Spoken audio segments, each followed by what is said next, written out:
Welcome to my YouTube channel. So this is the chapter 1, which is discussing about the introduction to discrete mathematics and structure. So the learning content of this video is about the concept of discrete mathematics or discrete structure and the concept of problem solving.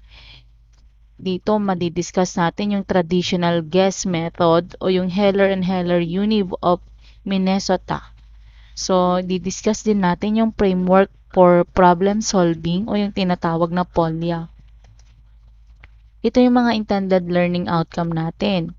To identify kung ano ba ang discrete mathematics, ano ang discrete structure, ma-enumerate yung mga different categories of mathematics. Ma-identify natin kung ano ba ang discrete structure. Ma-enumerate din natin yung mga topics sa discrete mathematics at ma-identify natin and describe yung mga general concept of problem solving and ma-identify and describe yung traditional at scientific problem solving. And ma-differentiate natin yung traditional tsaka scientific problem solving. So, start na natin. So, mag-start tayo dito sa definition kung ano nga ba yung mathematics. So, pag sinabi kasi nating mathematics, it is a scientific study of structure, ng order, ng relationship, emerge from elemental procedures sa pamamagitan ng pag-count, ng pag-measure, at pag-explain ng format ng object natin. So, it copes with logical reasoning and quantitative calculation. So, yan si mathematics. However, its evolution involves a growing extent of idealization and contemplation of its subject matter. So, broadly, ang mathematics can be classified into two categories. So, meron tayong tinatawag na continuous mathematics and discrete mathematics. And start muna natin sa word na discrete data at continuous data. Ano ba yung tinutukoy? Bakit siya tinawag na continuous mathematics? Bakit siya tinawag na discrete mathematics? Si continuous mathematics kasi nagwo-work siya sa mga continuous data. Samantalang si discrete mathematics nagwo-work siya sa mga discrete data.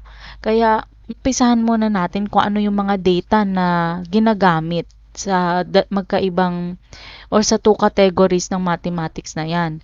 So, dun tayo muna sa discrete data. Ang discrete data cannot be broken down into fraction or decimal. So, yun yung value niya. Hindi siya pwedeng maging fraction, hindi rin siya pwedeng magkaroon ng decimal. Samantalang ang continuous data, pwede siyang ma-broken down into fraction or decimal or pwedeng maging fraction or decimal ang value niya. Then, move tayo ngayon dito. So, tignan natin ngayon yung pagkakaiba ng discrete tsaka continuous. So, pag sinabi nating discrete data, ibig sabihin counted or nabibilang or binibilang. Pag sinabi nating continuous, gumagamit tayo ng measurement or mini-measured siya. So, yun yung continuous. So, that is the difference of the two data. So, try natin dito ngayon sa isang pamilya. Ayan.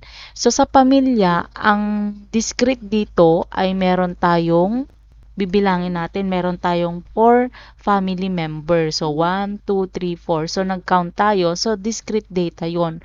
Ang continuous data dito, sabihin natin yung weight nila, nagre-range from 60 to 100 kilos. So, gumamit tayo ng measurement. So, therefore, it is a continuous data.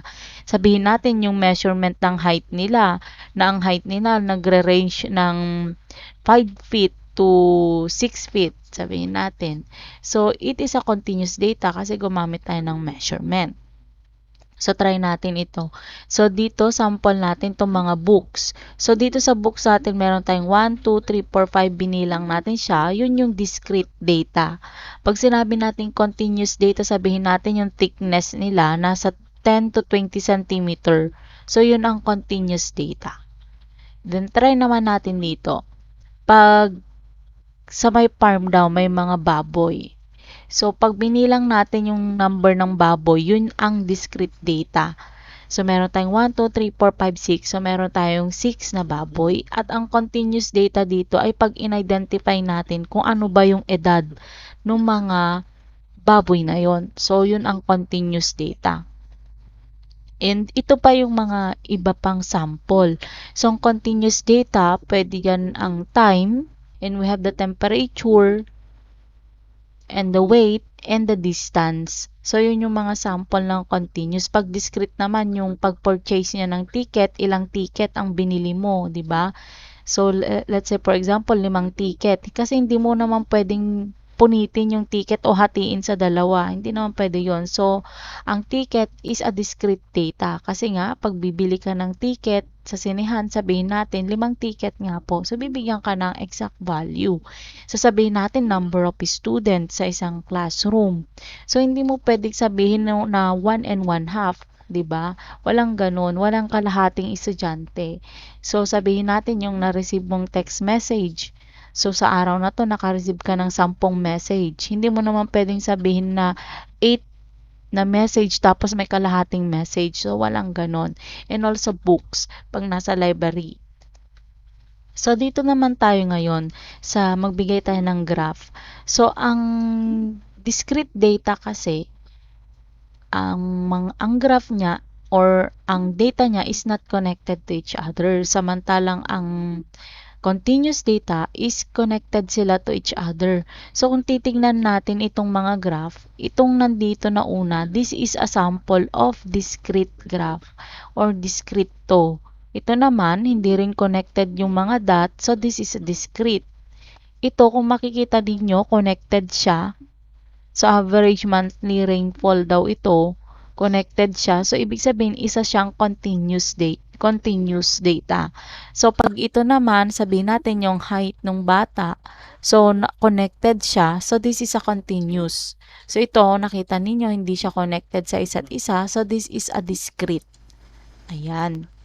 Then, let's move na ngayon sa definition ng discrete mathematics and continuous mathematics kasi naintindihan na natin yung pagkakaiba ng discrete at saka ng continuous.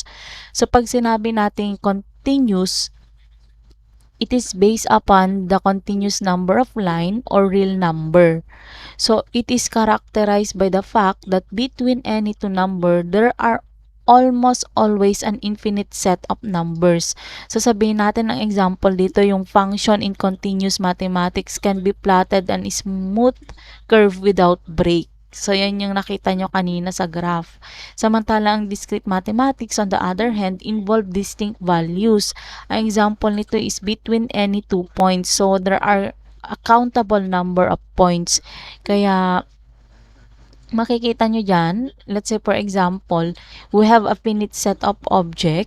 The function can be defined as a list of ordered pairs or having this object and can be presented as a complete list of those pairs.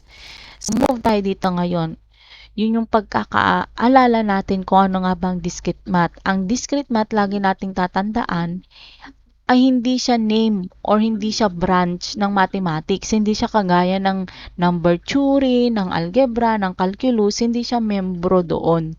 Kasi ang discrete math ay description of a set of branches ng math that all have in common the features that they are discrete rather than continuous. Kaya siya tinawag na discrete math. Ayan. So, move tayo ngayon dito. So, this is the discrete mathematics and discrete structure differences. Ang discrete mathematics is math that make use of discrete structure. Samantala, ang discrete structure are structure that are used in describing the discrete mathematics. Ayan.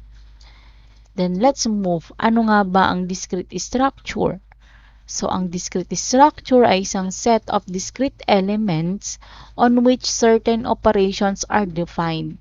So, ang discrete implies non-continuous and therefore discrete set includes finite and countable sets but not uncountable sets such as the real numbers. So, yun yung lagi nyong tatandaan na pag sinabing discrete structure, nag-i-imply siya ng non-continuous na mga data. So, mga discrete set. So, mga discrete data ang ginagamit niya. So, the term discrete structure, kinocover niya ang many concept of modern algebra, including yung mga integer arithmetic, yung mga monoids, yung mga semi-groups, groups, graphs, yung mga lattices, yung mga semi-rings, filled subsets. So, yan yung mga kino-cover ng discrete structure. So, move na tayo ngayon dito sa framework for problem solving. So, sa problem solving, sinabi niya na isa siyang art. So, wala daw universal approaches sa pagsosolve ng problem. Bakit? Kasi basically, one must explore a possible event or kailangan ma-experience mo or matry mo para makapag-provide ka ng solution sa isang problema. 'Di ba? Kaya kung titignan ninyo sa basically one must explore possible avenues to a solution one by one until one comes across the right path of a solution. So thus generally speaking, there is guessing. So pag may problem, nagkakaroon pa yan ng try and error hanggang sa meron isa sa inyo ang makakross sa tamang solution and hence an element of luck involved in problem solving. So however din kasi in general, kapag ang isa ay nakagain ng experience sa pagsosolve ng problem, nakaka-develop sila ng sarili nilang technique at strategy. Though, they are often intangible. So thus, the guessing is not an arbitrary guessing but an educated one. So this is the traditional method o yung guess method. Yung Heller and Heller Univ of Minnesota. So ito yung traditional. We have the given, the unknown, the equation, solution, and survey. So ito yung traditional na ginagawa natin pag in terms of solving. So una, ina-identify natin yung mga given information. Tapos after nating ma-identify, ina-identify natin kung ano yung kailangang solusyonan. Then after nun, isa-select natin yung equation or solution or process para masolusyonan yung na-identify nating problem. Then isosolve na natin yung solution. And magkakaroon tayo ng make certain solution is realistic syempre. And next, we have also the framework for problem solving, yung POLIA. So we have understanding the problem, devising solution plan, carrying out the plan, and looking back or yung tinatawag na verifying. So ano nga ba, umpisa natin dito kay understanding the problem. So sa understanding the problem, nandyan yung ina-extract ninyo yung mga principal parts of the problem. Nandyan yung data collection, information collection. Yan, nagko-consult kayo ng definitions for unfamiliar terminologies. Nagko-construct din kayo ng one or two simple example para ma-illustrate kung ano nga ba yung problema o ano yung sinasabi ng problema. And pangalawa is yung devising solution plan. So, ang devising solution plan, dyan sinasagot yung saan ka mag-uumpisa, ano ang gagawin mo, at ano ang sinusolusyonan mo. So, dyan ngayon, gagamit ka ngayon ng heuristic. So, some but not limited to, pwede ka dyang gumamit ng conditions, hypothesis para sa simulation, mag-divide into cases or divide and conquer na approach. Mag-proof by contradiction, then yung cost elimination, mag-working backward or yung forensic analysis, or mag-simplify ng mga problem. So, yan yung mga pwede ninyong gawin. So, pag sinabi nating maggamit kayo ng condition or hypothesis, so gagamit na kayo ng mag-a-assign na kayo na ito ang mangyayari. So, yun yung i-proof ninyo or magdi-divide and conquer kayo. So, hanapin ninyo yung mga different cases or different scenario, diba? So, titignan ninyo kung ano yung dapat na hindi importante doon at importante doon. Or magagamit kayo ng proof by contradiction, i-eliminate ninyo yung mga hindi naman kailangan or walang proof na kailangan sila or working backward or magtitingin kayo ng mga nakaraan ng mga analysis or mga data or mag-simplify ng problem. And yung last or second to the last yung is carrying out the plan. So aanhin mo tong mga to, 'di ba? Aanhin mo tong plano mo, aanhin mo to kung hindi mo naman gagawin.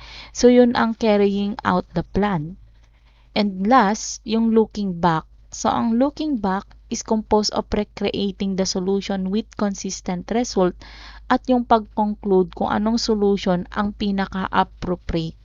So, sabihin natin nagawa na ninyo, in-execute na ninyo, so hindi dapat nag-e-end doon. So, titignan ninyo, magta-try pa rin kayo ng another solution. So, doon nyo makikita kung ano yung pinakamagandang solution or pinaka-okay o kung saan kayo nagkamali, kung may mali man or may enhance pa ba siya. So, yun yung tinatawag na looking back or verification. Thank you for watching to my YouTube channel. Don't forget to subscribe and click on bell icon to get notification on my channel. Salamat po!